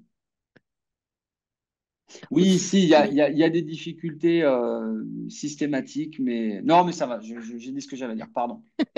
Non, il n'y a pas de souci. Merci beaucoup en tout cas pour votre intervention. Euh, en tout cas, on vous a communiqué le site d'Esper Pro, donc si vous voulez donc regarder les actions, les missions de l'association, ou en tout cas de prendre contact, n'hésitez pas d'aller sur le site de l'association. Donc, merci Et beaucoup. juste, j'en profite parce que je me Oui, suis aperçu que je ne remerciais pas suffisamment à l'oral la Fondation de France qui nous soutient depuis 3 ans maintenant. Et donc voilà, un grand merci à eux pour le soutien qu'ils nous ont apporté dans différentes dimensions. Et puis évidemment, voilà, la l'ARS qui nous soutient depuis le début. Mais voilà, je voulais faire une petite dédicace à la Fondation de France parce que sans ok, eux, on n'aurait pas pu déployer tout ce que nous avons déployé. ok. Ok, merci à vous du coup d'avoir revu rapidement votre intervention suite donc et on l'excuse encore l'absence de Monsieur Philippe Brun donc pour ce matin. Donc J'espère maintenant, qu'il va bien. oui, j'espère aussi. Oui. Pour finir le propos, en tout cas le sujet sur la paire aidant, c'est la mobilisation du savoir expérientiel. On remercie les professionnels du Chez Soi d'abord de Dijon d'être disponibles ce matin pour en fait présenter leur expérience et aussi illustrer tous les propos qu'il y a pu avoir, mais aussi de montrer que le travailleur pair ou en tout cas le médiateur santé pair est un maillon essentiel dans l'accompagnement. Donc, je ne m'attarde pas plus. Je commence du coup, ouais. Bonjour à tous. Donc, Carmen explicateur sur le dispositif Un chez soi d'abord depuis 6 ans maintenant à Dijon. Alors moi je suis Ramon Jimenez, je suis travailleur pair au chez soi d'abord de Dijon, donc auparavant sur ce qu'on appelle le chez soi classique, hein, le chez soi tel qu'il a été constitué depuis le début des années 2010 et depuis maintenant 2 ans et demi sur le chez soi jeune. Donc là c'est pour des personnes, des jeunes de 18 à 22 ans qui ont pour la grande majorité été accompagnés par l'aide sociale à l'enfance et qui, à partir de leurs 18 ans, se retrouvent livrés à eux-mêmes. Certains ont des parcours d'errance, mais en tous les cas, le but, c'est pour ces jeunes de 18 ans de pouvoir accéder directement à un logement et d'avoir un accompagnement intensif et accentué, bien entendu, et avec comme dirais-je, comme point d'orgue le rétablissement. Voilà. Oui, donc pour les personnes qui connaissent pas le chez soi d'abord, on va faire un petit rappel sur les principes du dispositif. Donc, c'est un dispositif d'accompagnement médico-social destiné à des personnes qui ont un parcours de rue ou d'errance et des troubles psychiques sévères. Donc, c'est un dispositif qui a pour fondement que le logement est un droit fondamental et que c'est donc à partir du logement que les personnes vont pouvoir se rétablir, se réinsérer dans la société, à retrouver leur place de citoyen. Euh, donc, c'est issu d'une expérimentation de plusieurs années, voilà, au sein de 4 sites, Paris, Lille, Marseille et Toulouse. Donc, suite à cette expérimentation, un cahier des charges a été fait, voilà, qui expliquait que l'accompagnement au sein du chez soi d'abord est centré sur le choix des personnes, sur les principes du rétablissement et notamment l'intégration au sein des équipes de médiateurs de santé pair, au sein d'équipes pluridisciplinaires comprenant donc des travailleurs sociaux, infirmiers, médecins psychiatres et médecins généralistes, et donc des médiateurs de santé pair en expliquant le rôle vraiment, il va y avoir un petit peu d'érudite avec ce qui s'est dit avant, hein, forcément, mais voilà, avec ce rôle de médiation, aussi bien voilà, le rôle le médiateur au sein du dispositif hein, chez soi d'abord, il permet une médiation dans l'accompagnement vers les personnes, et puis aussi dans l'autre sens, avec le savoir expérientiel qu'ils peuvent apporter aux professionnels de santé. Donc voilà, avec ce rôle un peu de pivot entre la personne accompagnée et puis les professionnels. Voilà pour le chez soi d'abord, présentation rapide. Alors pour ma part, je n'ai pas complètement terminé ma, ma présentation, hein. C'est-à-dire que je suis travailleur pair depuis 3 ans et demi maintenant. Auparavant, pardon, c'est pas auparavant d'ailleurs. Je suis toujours actuellement patient expert en éditologie. Pour ma part, pour me livrer un peu, c'est la stratégie de la divulgation. Donc j'ai un passé de polytoxicomane. Et ma singularité, c'est là, parfois, on me renvoie que je suis un peu atypique. J'ai un parcours de salarié dans le médico-social maintenant depuis une bonne vingtaine d'années. Au départ en tant que responsable qualité dans une post-cure psychiatrique et ensuite en tant que secrétaire général d'une association dite tutélaire pendant 17 ans à peu près. Donc c'est vrai que j'ai ces deux visions, et ces deux casquettes. Et ensuite, et puis également un parcours de bénévole, donc ça fait écho hein, sur tout ce qui a pu être dit auparavant au sein de SOS Amitié, où là j'ai été aguerri à l'écoute active, donc ça c'était une première des choses, et ensuite auprès de Addict Aid, donc sur un moyen, enfin une plateforme permettant de pouvoir aider, en tous les cas, être en soutien aux personnes souffrant notamment de troubles d'addicto. Donc ça, c'est un peu ma carte de visite un petit peu rapide. Et moi, je voulais démarrer sur ce qu'était la pérédance, parce que c'est un peu la commande qui m'a été faite au départ. Donc j'ai voulu solliciter de manière un peu empirique certains de nos locataires, de nos bénéficiaires. Je ne sais plus comment les nommer en fait. Il y a tellement une terminologie vaste autour des personnes que l'on accompagne que c'est un peu compliqué. Moi, je les nomme mes bénéficiaires en tant que tels. Et avec une question très simple, c'était qu'est-ce que pouvait leur apporter un médiateur, s'ils savaient ce que c'était déjà, et qu'est-ce que ça pouvait effectivement leur apporter dans leur vie quotidienne, dans leur processus, et j'insiste bien sur le processus de rétablissement.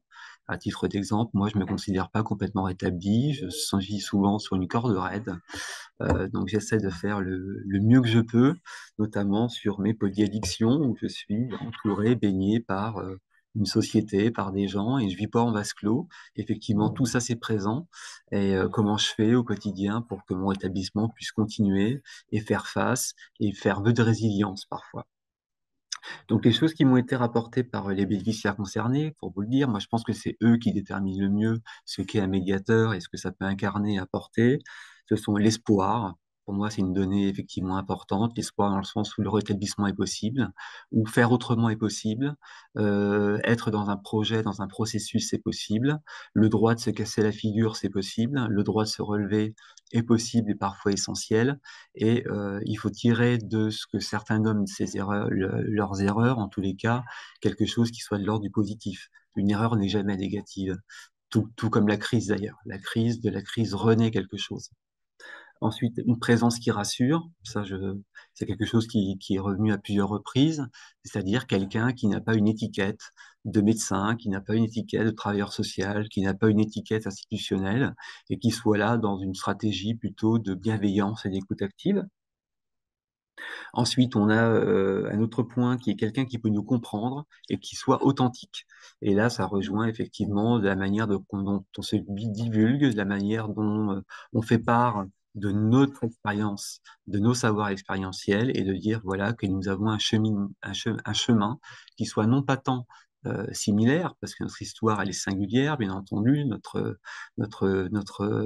parcours et notre vie, elle est unique en tous les cas, mais malgré tout, il y a des points de concordance et de ressemblance, et on peut incarner, alors j'aime pas trop dire ça, mais une forme avec beaucoup de guillemets, hein, l'exemple, le fameux exemplum que les médiévaux mettaient en avant. Donc il y a un petit côté comme ça, et se dire voilà, il y a l'espoir est possible, et ce qui est valable pour les bénéficiaires, elle est valable également pour l'équipe.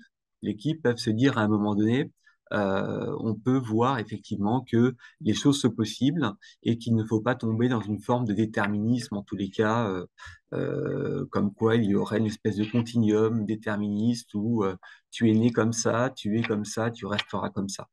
Et que s'ouvrir à l'espoir et au champ du possible, c'est quelque chose que je m'attelle, en tous les cas, moi, dans mon quotidien. Un point essentiel et qui rejoint un petit peu, enfin qui rejoint un peu plus peut-être la thématique, qui est le jargon médical. Il n'y a pas de jargon médical entre nous. Yves en a parlé déjà également sur cet aspect un petit peu de bilinguiste, c'est-à-dire d'être en capacité d'avoir un langage codifié des institutions avec beaucoup d'acronymes, avec beaucoup de terminologies qui ne sont pas compréhensibles par le commun des mortels et qu'on peut, nous, en tous les cas, transposer et transcrire auprès des bénéficiaires et vice-versa. Ça, pour moi, c'est une donnée qui est effectivement essentielle. Ensuite, à l'écoute et la disponibilité, c'est un peu ce qui nous est reproché, c'est-à-dire qu'on a une tendance, et moi le premier, donc quand je dis on, c'est moi, voilà. Donc je ne globalise pas l'ensemble des médiateurs que j'ai pu, en tous les cas, que je rencontre dans mon quotidien et avec lesquels je suis en contact, d'être disponible et pas souvent compter les heures, ce qui parfois peut sembler étrange dans des institutions où il y a un cadrage horaire, où le droit du travail s'applique, où il y a des conventions collectives, etc. Et dernier point, c'est de bons conseils. Bons conseils parce qu'il y a un vécu, parce que voilà, ce sont des choses extrêmement bêtes, extrêmement pragmatiques. Moi, dans ma partie sur la réduction des risques, il y a des choses qui sont extrêmement simples à mettre en place, à décaler ses temps, à faire un peu de comportement, de TCC en tous les cas, sans en avoir le diplôme et les compétences, mais en tous les cas de pouvoir différer les consommations, avoir d'autres modes de consommation, et je pense par exemple à l'écologie, et de pouvoir un petit peu aiguiller de manière différente. Donc ça, c'est un point qui est effectivement relevé également par nos locataires et qui nous semble, et qui moi me semble effectivement intéressant. Non, je ne dis pas, Non, pas ça, c'est spécialement. intéressant. Donc du coup, c'est la coordination marche bien en binôme, ça marche de ouf. En tous les cas, ce que moi j'ai pu en tous les cas noter sur l'apport du médiateur et pour faire un peu le plaidoyer de la médiation et de la plus-value qu'elle peut effectivement apporter, c'est ce savoir pratique. Donc je vais pas revenir sur la partie savoir expérientiel. C'est-à-dire cette capacité à transposer ses propres expériences, ces expériences qui ne soient pas universelles, mais en tous les cas d'expériences individuelles qui peuvent malgré tout pouvoir faire groupe et pouvoir faire collectif. Et ça me semble un point qui pour moi est effectivement également intéressant. Et ce que je peux constater dans nos équipes du médico-social, c'est que eux aussi se prêtent un peu au jeu. Ils se prêtent un peu au jeu ils se divulguent de plus en plus. On leur a appris dans toute leur formation, que ce soit dans la santé ou dans le social, cette espèce d'obligation d'avoir une retenue, d'avoir un recul par rapport aux bénéficiaires que l'on accompagne. Mais ça engendre quelque chose d'assez intéressant, je trouve. Effectivement, ils sont plus dans cette pratique de divulgation également et de partager et donc de fait d'horizontalité de la relation, c'est-à-dire de la symétriser en tous les cas, et qu'on soit le plus égaux possible. Même si je pense que c'est un peu un leurre quand même, parce que symboliquement, les choses, elles sont un peu plus compliquées à, comment dirais-je, à mettre en place. Mais en tous les cas, on peut avoir comme objectif et comme rêve, nous, on travaille beaucoup sur le rêve qu'il y ait une relation qui soit un peu plus horizontale. Et cette relation-là, elle permet, moi, ce que je constate au quotidien, la confiance. Et je suis toujours surpris de constater et de voir que les bénéficiaires sont euh, très ouverts envers nous, extrêmement ouverts. À titre d'anecdote, nous avons pardon, un infirmier qui vient d'intégrer le Chez Soi Jeune il y a quelques semaines. Il était auparavant dans un CHS, donc à la Chartreuse à Dijon, et il redécouvre des patients qu'il avait. Il avait des patients lorsqu'il était infirmier où c'était on casse tout, il y a des cris, prise de tête, etc. Il a rencontré des locataires du chez-soi qu'il voyait au quotidien dans ses services et il les rencontre de manière radicalement différente. Donc cette posture, elle est vraiment essentielle en tous les cas, quoi, hein. Là, je peux peut-être rebondir. Tu rebondis, rebondissons. Je rebondis du coup un petit peu sur l'intervention de Ramon par rapport à ça, parce que c'est un peu le binôme professionnel de santé et médiateur. En fait, moi, voilà, je suis arrivée sur le dispositif HSO d'abord. Ça a été mon premier poste en tant que psychiatre, parce que j'ai fait tout mon internat donc au CH La Chartreuse à Dijon. Puis après, j'ai fait des remplacements parce que je me voyais pas trop à bosser à l'hôpital. Et donc, j'ai rencontré, avant de bosser sur le chez-soi, Philippe Brun, avec qui on a pas mal discuté de notre vécu de l'hôpital et de ce qui nous convenait pas là-dedans, etc. Euh, surtout du côté des professionnels de santé, surtout quand on travaille en psychiatrie, ça crée un petit peu un mélange de méfiance et de fascination. Pourquoi on a choisi la psychiatrie? Pourquoi on est psychiatre? Si on est psychiatre, ça veut dire qu'on analyse les personnes, qu'on se fait un avis sur les gens, qu'on rentre dans leurs pensées, etc. Et donc, ça peut déjà, pour un peu tout le monde, créer parfois de la distance ou voilà, de la méfiance. Et l'intérêt de travailler avec les médiateurs de santé pair en tant que psychiatre, c'est qu'on va réussir à lever un petit peu cette méfiance par la collaboration avec le médiateur et en même temps, le médiateur va pouvoir nous apporter un ressenti que les personnes ont peut-être du mal à exprimer du fait de leur méfiance. Moi, j'ai appris plein d'effets secondaires des traitements que les personnes, elles n'osaient pas forcément dire à leur médecin parce qu'elles avaient cette méfiance-là, etc. Et du coup, voilà, ça permet aussi alors aux locataires, aux patients, je ne sais pas trop comment le dire, mais voilà, la personne qui est accompagnée, en tout cas, de voir qu'une relation plus horizontale est possible avec quelqu'un qui a vécu les mêmes choses que lui. Et donc, voilà, ça permet la création quand même, ça facilite la création d'un lien de confiance. Et ce qui est hyper important pour moi, parce que c'est le lien qui est thérapeutique, en fait, quand on accompagne les personnes, ce qui va aider, ce qui est vraiment la base, c'est le lien de confiance qu'on va pouvoir avoir avec la personne. Voilà, au-delà des traitements, au-delà des prises en charge psychothérapeutiques, etc. Voilà, ça va être vraiment pour moi la base du rétablissement et de la rémission. Donc voilà, je trouvais ça intéressant de rebondir sur l'expérience de Ramon avec ce nouveau travail. Oui, alors sur cet inventaire, il y a tellement eu de choses qui ont déjà été dites que j'ai peur vraiment de me répéter et que ce soit toujours un petit peu redondant et parfois pas très effectivement intéressant. Mais moi, ce que je crois également, c'est que la présence des médiateurs en santé pair au sein des équipes, il y a une sorte de valeur symbolique. Et c'est-à-dire que on symbolise presque la présence du locataire au sein des équipes et au sein des réunions que l'on a.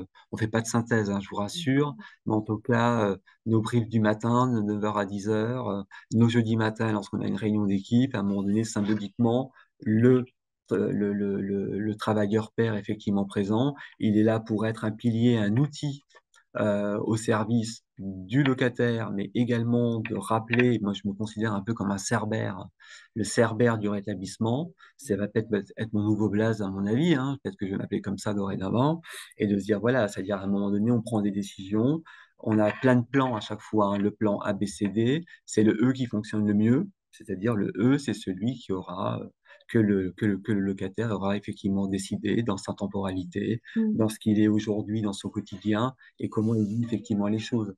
Et ce paradigme, il est là qui, moi, me semble intéressant, c'est de se dire systématiquement, c'est revenir vers les gens, qu'est-ce qu'ils veulent, qu'est-ce qu'ils souhaitent à l'instant T, et faire en sorte que ces personnes, elles ne soient plus objets de la psychiatrie, objets d'eux-mêmes, presque, je dirais, mais qui soient des sujets à part entière et pas simplement à part, et qu'on est et que nous soyons le mieux possible dans une société dite inclusive, et que chacun ait sa place et qu'on a besoin de tout le monde.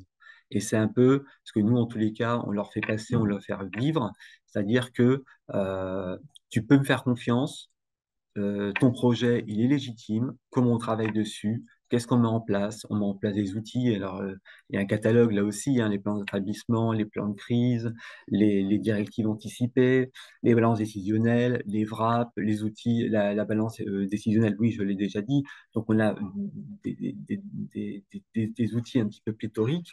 Et c'est vrai que là, ce qui est intéressant, c'est que le médiateur, de par cette identification, de par un vécu similaire, ou en tous les cas, des problématiques partagées, c'est plus facile.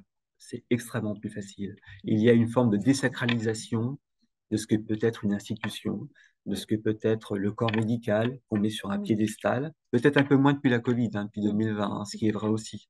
Mais en tous les cas, c'est de pouvoir se dire que on désacralise les choses et qu'on parle d'égal à égal. Voilà, nous sommes semblables, nous sommes dessemblables, et ce que tu dis a du sens et a du poids. Même si on est dans des phases un petit peu de crise, ou d'anté-crise, ou de post-crise, on est capable de parler et on est capable de mettre des mots sur les choses. Nous avons la chance d'avoir une temporalité très longue chez soi, qui est vraiment un luxe. Et je pense que cette temporalité longue, elle fait vraiment partie du processus de rétablissement des personnes. Nous avons le temps avec nous. Et comme tu disais très bien, Yves, le temps aujourd'hui, dans ce bas monde, euh, on court tous après.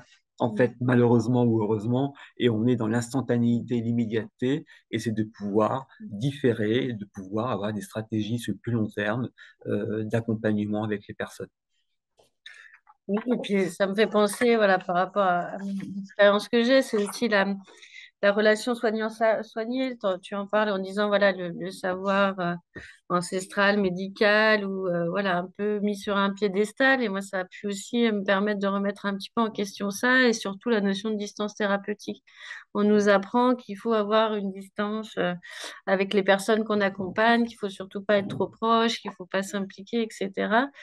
Et du coup, le travail avec les médiateurs permet de réinterroger ça, en fait. Quelle distance, enfin, pourquoi cette distance? Est-ce qu'on la met pour nous? Est-ce qu'on la met pour la personne qu'on accompagne? Et du coup, bah, peut-être que cette distance, elle peut être moins longue que ce qu'on nous a appris. Et c'est ça qui permet aussi de mieux être à côté des personnes, en fait, et mieux les accompagner.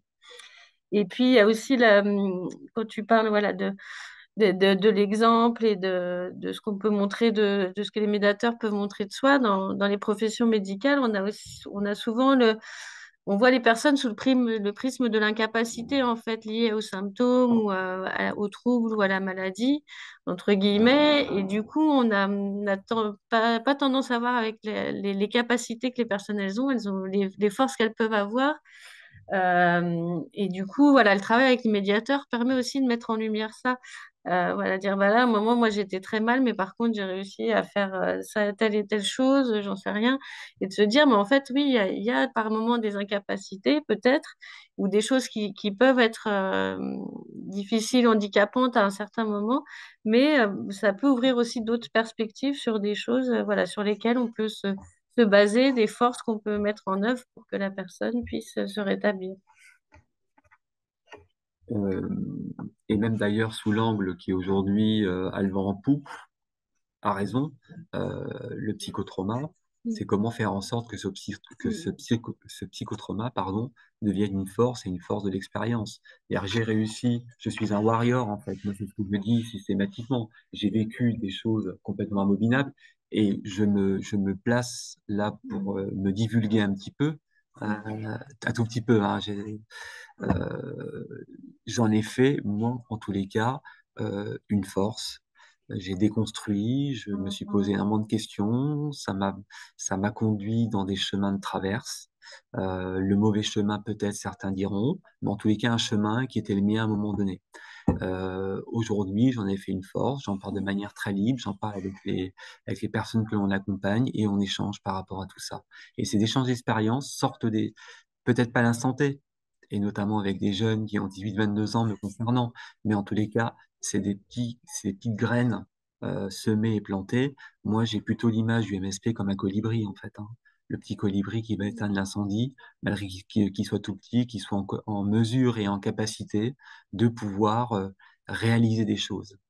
Et pour faire vite, il est 11h38. Là, on vous adressait avec ma collègue Claire le monde de Bambi et des bisounours, comme quoi c'est vachement chouette, tout ça, la pérédance, c'est super. Mais malheureusement, ou heureusement d'ailleurs, parce que ça permet aussi de réfléchir de manière différente, ce sont les oripeaux que tu as déjà développés, Yves, et puis pour connaître Esper-Pro, on s'est vu il n'y a pas très longtemps, des choses qui sont mises effectivement en œuvre et mises en place autour de la façon d'intégrer. Nous, on est sollicité, enfin moi, même moi à titre personnel, il se pose des questions quasi métaphysiques dans les institutions, savoir comment on fait pour intégrer un médiateur, comment les équipes vont pouvoir le prendre, comment ils vont pouvoir l'accepter, est-ce qu'ils vont pas sentir dépossédés. J'entends parfois des collègues d'autres structures me dire, tiens, c'est marrant, chez soi, ils embauchent nos bipolaires et nos fous. Hein.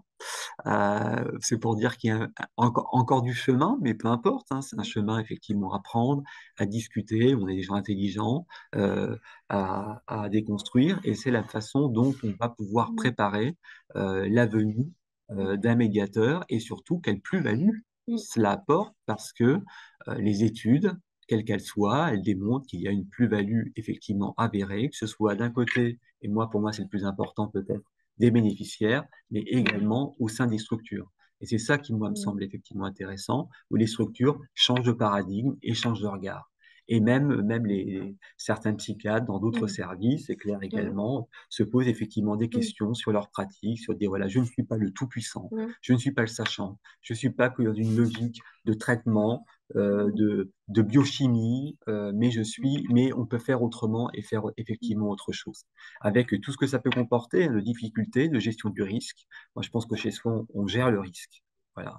Les gens habitent en milieu ordinaire, au sein de la population dite, avec tous les guillemets du monde, normale, voilà, et avec tout ce que ça peut effectivement comporter. Donc ça fait très peur, en fait. Il y a vraiment une crainte de la part.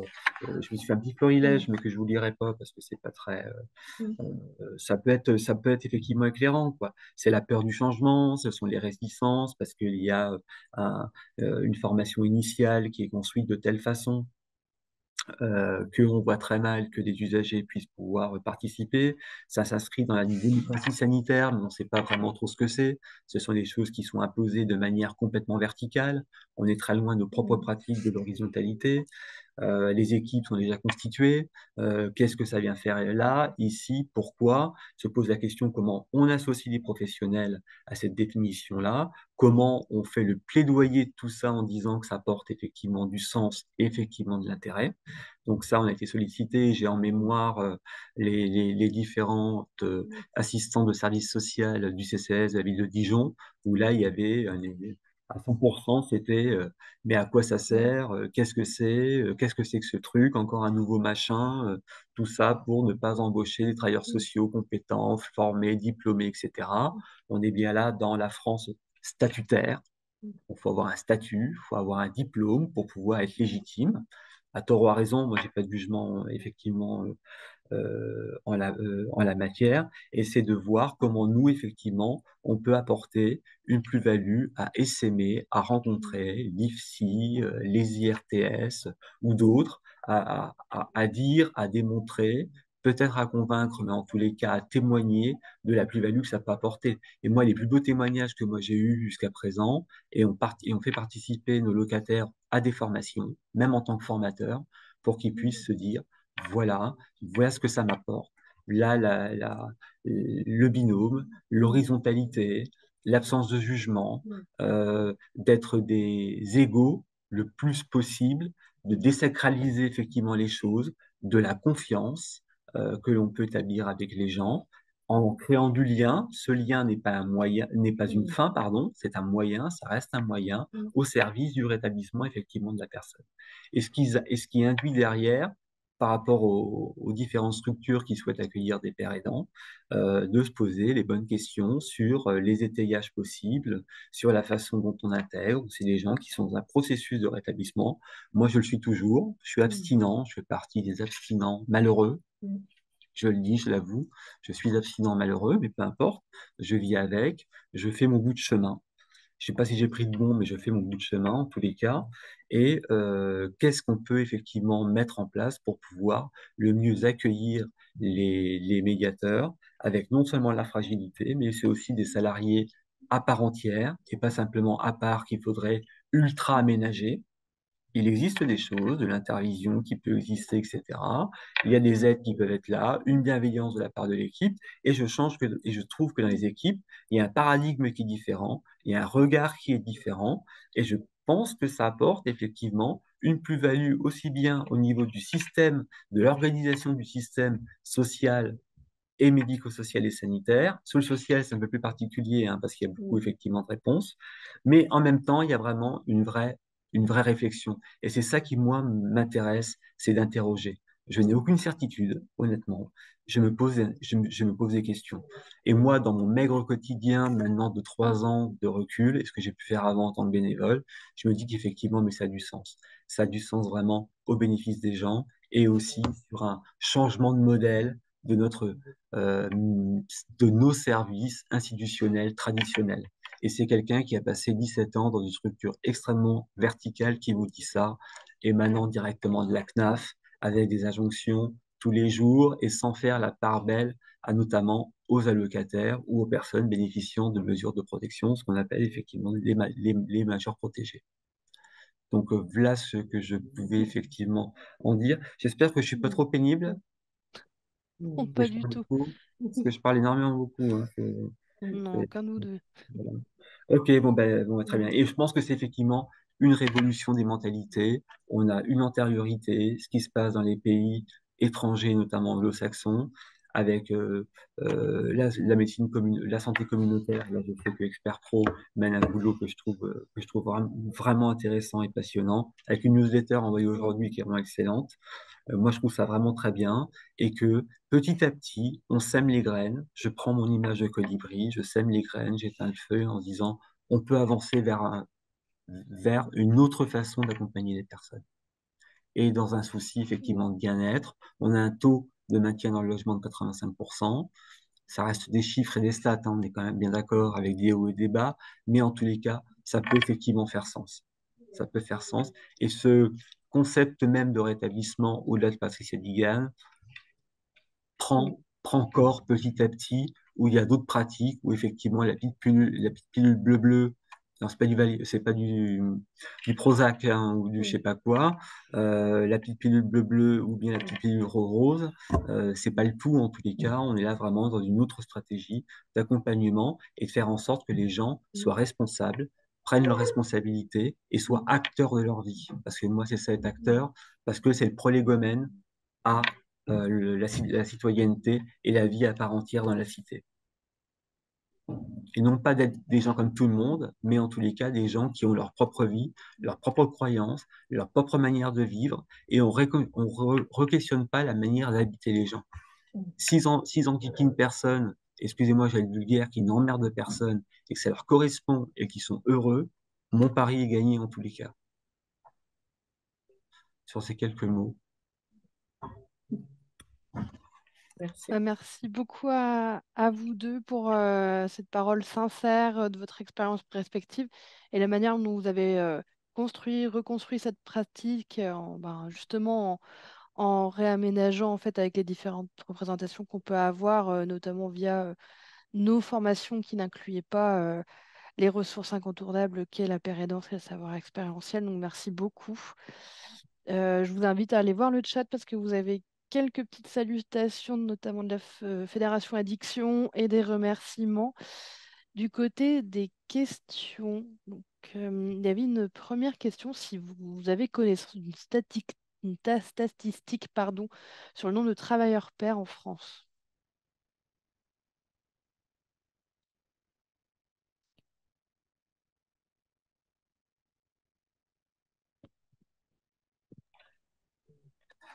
Excusez-nous, on n'a pas entendu la question avec Ramon, du coup.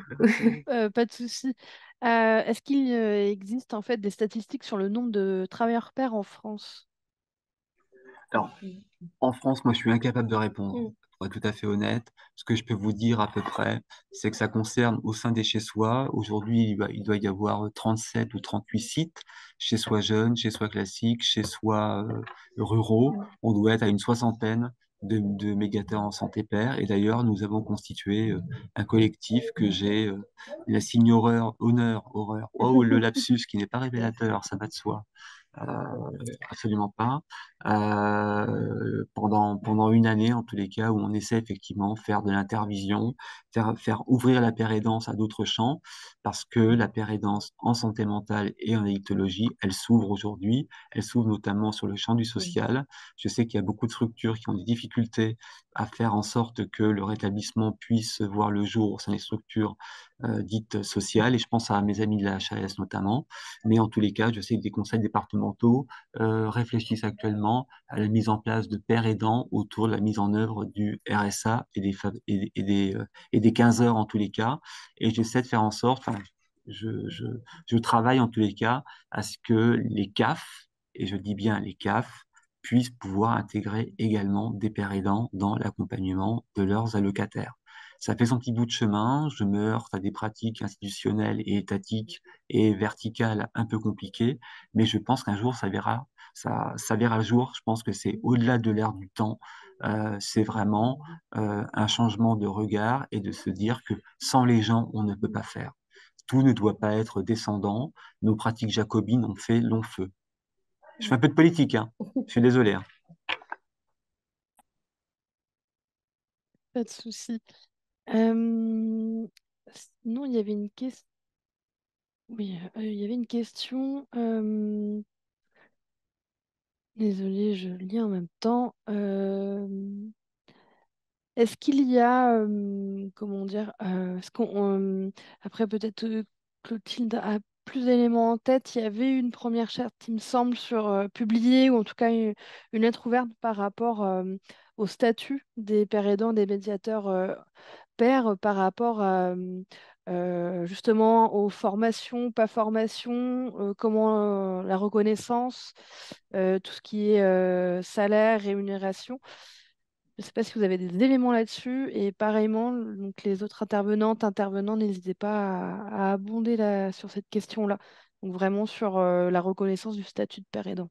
Après, je pense que Yves aura peut-être sans doute plus d'éléments que moi, peut-être. Je te lance la balle.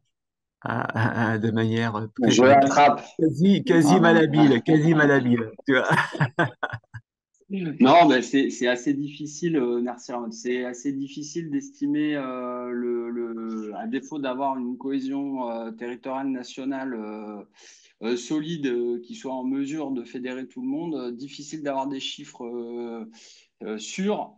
On s'est prêté à quelques estimations récemment. On imagine qu'il y aurait environ 1000 à 1200 médiateurs pairs praticiens, mais c'est vraiment à la louche. On a essayé de recenser toutes les structures qui faisaient appel à ces fonctions. On a comptabilisé les étudiants sortis des DU, des licences, des médiateurs en activité. Maintenant, voilà, c'est un chiffre qui est probablement faussé dans la mesure où ces les 2 dernières années, on a quand même assisté à un avènement de la pérédance professionnelle dans différents secteurs et différents types de services. Donc voilà, je ne sais pas si ça vous aide beaucoup, mais et pour ce qui est de la reconnaissance métier, la HAS est en train de constituer un groupe d'experts pour poser les bases de ce qui pourrait être un référentiel de pratique professionnelle euh, dans les secteurs sanitaires, social et médico-social. Donc l'idée, ça va être de confronter les expériences, les avis de ces 10 experts et de voir dans quelle mesure on pourrait arriver à un consensus pour, j'imagine, poser les bases d'un statut ou tout au moins comment on appelle ça, euh, d'un référentiel métier. Voilà. Ok, merci pour votre réponse. Euh, Là, je suis désolée pour les autres questions. Je vais en prendre plus qu'une seule, car il reste très peu de temps. Donc, est-ce qu'il existe... donc, Carlo Pouliken pose la question si, au long d'être médiateur santé pair, il y a un risque de perdre son savoir expérientiel et de se calquer sur les professionnels avec lesquels le médiateur travaille.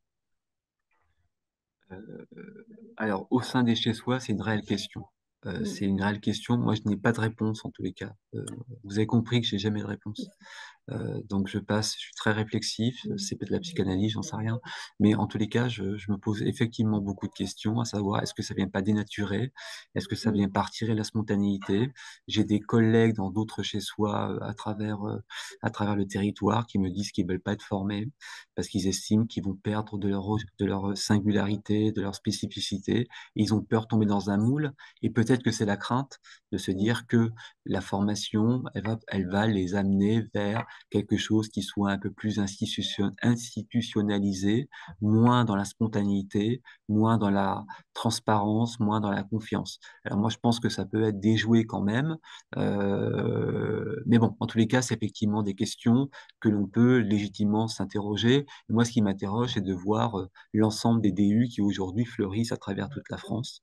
Je ne sais pas s'il faut le voir d'un signe. On s'est amusé à faire une cartographie avec mes collègues du collectif national. Et c'est vrai que c'est effectivement assez pléthorique. Aujourd'hui, on voit bien que ça peut être, et c'est un beau mot, mais l'air du temps. en tous les cas. Mais après, je pense que chacun voit midi à sa porte, hein. On a tous besoin, enquête, et c'est vrai que ça apporte une légitimité. On est quand même dans un système où on est on a besoin de statut, on a besoin de reconnaissance, on a besoin de légitimité. Et c'est vrai que le diplôme, parfois, vient apporter ça sur un savoir expérientiel que l'on croit effectivement partagé. Moi, j'essaie d'y mettre un petit bémol en parlant de savoir expérientiel rare, hein. Ce n'est pas de moi, hein, c'est Gardien, sociologue, qui effectivement apporte un regard un petit peu différent parce que du savoir expérientiel, on en a tous en fait. Et Mm. depuis notre plus tendre âge. C'est qu'est-ce qui va faire notre singularité, notre pluralité. Et c'est vrai qu'il y a des questions qui se posent autour de ça. Après comme j'insiste, hein, je n'ai vraiment aucune réponse. Non, mais merci pour ces éléments de réflexion dans tous les cas. Euh, Yves, vous avez 30 secondes.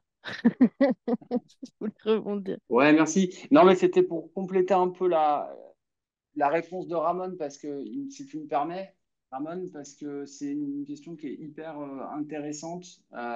Et l'expérience qu'on a de la pratique professionnelle de la paire aidance, qui au départ est quand même une forme d'interaction sociale assez naturelle, c'est qu'en exercice, la formation, elle est non seulement intéressante, mais elle est indispensable. Elle est indispensable à chaque médiateur de choisir et de s'intéresser aux sujets qui lui semblent être les plus en phase avec là où il en est dans son parcours de rétablissement et ce qu'il a envie de faire. Mais à mon avis, même pour des questions d'harmonisation de pratique au sein d'une équipe ou d'un réseau, la question un peu des référentiels et de ce sur quoi on travaille, des outils qu'on utilise, doit à un moment être partagé. Et donc, il doit y avoir de la formation continue sur le sujet. Et je pense que il est tout à fait possible de faire évoluer le savoir expérientiel en fonction du stade où on en est. Donc, en fait, il ne disparaît pas, il se transforme comme un petit peu tout dans la vie. Je suis assez d'accord. Merci beaucoup pour ces compléments et pour l'ensemble de vos présentations, interventions à toutes et tous. Du coup, d'avoir vraiment contribué à faire que cette rencontre ait été riche en échanges par vos réflexions, vos expériences. Merci sincèrement.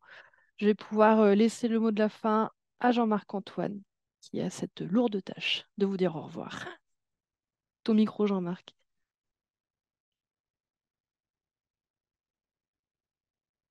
Non, ton micro, Jean-Marc. Pardon.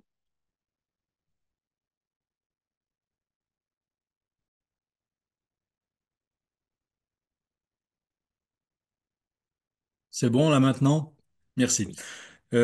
Donc, je voudrais commencer par des remerciements et ensuite j'arriverai sur ce que je veux dire de manière un peu disparate parce que j'ai pris des notes au cours de cet échange et je le trouve particulièrement pertinent. Dans un premier temps, je voudrais remercier Charline pour tout le travail en amont qu'elle a pu faire pour nous procurer ce riche webinaire. Je trouve qu'il était particulièrement pertinent aussi bien avec le choix des intervenants qu'avec le contenu de chacun des intervenants.